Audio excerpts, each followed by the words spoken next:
आपकी क्या राय है जिस तरह से जो सीजेआई ने भगवान विष्णु को लेकर बात कही, क्या वाकई ऐसे बयान देने की नहीं ज़रूरत नहीं है? बिल्कुल, देखिए जब भी ये मामला आया था actually article 32 writ petition mandamus जारी करवाने के लिए आया था कि वो जो प्रिजर्व मूर्ति है वो खंडित हो गई थी मुगल कालीन एक किसी उसमें आक्रमण में। तो यहाँ पे justice honourable justice B R. Gavai की बेंच थी और जस्टिस विनोद चंद्रन की बेंच थी। तो उन्होंने टेक्निकल ग्राउंड पे तो कर दिया कि चलो ये एएसआई का ये प्रमा फंसा केस है, लेकिन जो वो रिमार्क दिया वो बहुत ही अनवारंटेड था कि आप अपने जो आपको डैटी है जो विष्णु भगवान उनको आप उपासक हो तो वहाँ जाओ उनको को कुछ करें। तो ये एक जज के तौर पर जज को कहना ही बहुत ही गलत है। जज को हमेशा चाहिए, चाहे लोअर कोर्ट का जज हो चाहे सुप्रीम कोर्ट का जज हो, जज को हमेशा चाहिए जो उसके पास फैक्ट्स आए हैं, जो उस पर लॉ है, लॉ पे ही वो बात करें। कभी भी इधर उधर की बात है या कोई पब्लिक ऐसी स्टेटमेंट जिससे पब्लिक सेंटिमेंट्स आहत हो, चाहे किसी भी रिलीजन को, बात यहाँ हिंदू मुस्लिम ईसाई का नहीं है, किसी भी रिलीजन पे आप इस तरह के डेरोगेटरी रिमार्क देने से बचना चाहिए, क्योंकि वो हाँ बैलेंसिंग अप्रोच रखिए और आप लीगल तक कन्फाइंड रखिए खुद को। लीगलिटी है तो ठीक है, इसी को बोलते हैं हमारे लीगल भाषा में जुडिशल ओवररीच। एक सुप्रीम कोर्ट का बहुत ही फेमस जजमेंट है Aravali golf club versus Chandrahas 2008 में जस्टिस मार्कंडे काटजू का स्पेशली कहना था कि जजेज को हमेशा लीगलिटी पे ही को चेक करना चाहिए, पर्टिकुलर पिटीशन को, क्यूरेटिव चाहे 32 रिट पिटीशन हो, एसएलपी हो, किसी भी तरीके का, उनको जुडिशल ओवररीच मतलब किसी और के डोमेन में जा करके बोलने की ज़रूरत नहीं है।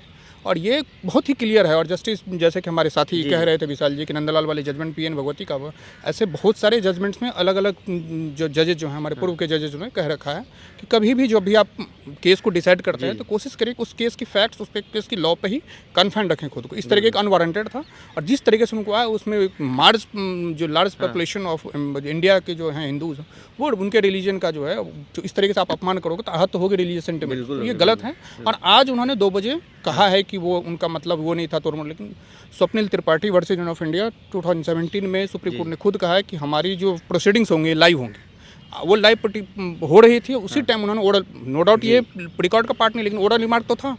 तो आप ये नहीं कर सकते कि तोड़ मरोड़ के पेश किया गया, ये आपके कहे वर्ड्स हैं, आप पीछे नहीं हट सकते। अब आप माफ़ी मांग लो, बेहतर है कि उनके तरफ से प्रेस रिलीज जारी हो सुप्रीम कोर्ट रजिस्ट्री से कि ठीक है उसको हम पार्ट का हटा रहे हैं प्रोसीडिंग्स को और हम अपनी कहे कि वो हम वापस लेते हैं, डिमांड बैक करते हैं अपनी बातों को, तो वो बेहतर तरीका है कि वो कर लें। अब करते हैं कि नहीं करते, क्योंकि अभी तो उन्होंने सिर्फ जस्टिफाई किया है, वापिस नहीं लिया, ध्यान रहे। उन्होंने सिर्फ कहा कि मैं मेरा सारे रिलीजन विश्वास है, तो वो एक अलग बात है। लेकिन आप कह देना कि चलो मेरा अपने आप को एडमिट कर लेना, कई बार होता है। जैसे गौतम पटेल जज है बॉम्बे हाई कोर्ट को, उन्होंने एक जजमेंट में कुछ लॉ पॉइंट उन्होंने गलत डिसाइड, उन्होंने खुद एडमिट किया कि हमने गलत डिसाइड, बाद में रेक्टिफाई किया उन्होंने। तो ऐसा हो सकता है, आप हिम्मत दिखाइए कि आप हम ऐसा हमसे हो गया गलती, हम उसको ठीक करते हैं, इस तरीके करने चाहिए। उन्होंने ये बात कही कि तोड़ मरोड़ कर पेश किया गया, बिल्कुल नहीं।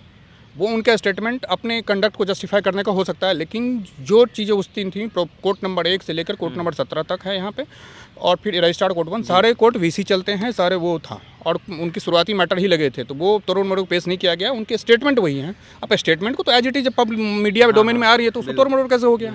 आप किसी के डायरेक्ट कह रहे हो कि भगवान के पास, इस तरीके आप कह सकते थे कि हाँ जी ये मेरा जुरिडिक्शन नहीं बनता है, मैंडेमस ने आप एएसआई के पास अपना रिप्रेजेंटेशन दो, रिप्रेजेंटेशन देना था इनको।